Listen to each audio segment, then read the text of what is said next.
برای مردم، برای حرکت، برای تأمین زیبایی شهر و هم برای حرکت نقلیات بهبودی‌های زیاد دارد.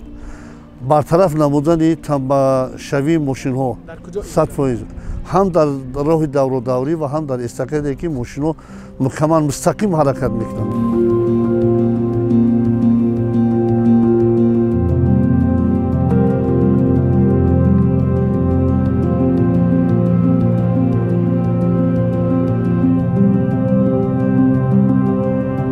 درزایی که پیدا شدند و مردم محبت میکنند اون درزایی هستند که آینده با سیستم نوی دیفرماسیون شوف میگن جاهایی که وقتی که ما در بالای پول ماشین رو حرکت میکنند همین سیستم حرکت میکنند در اونجا سیستم مقصد که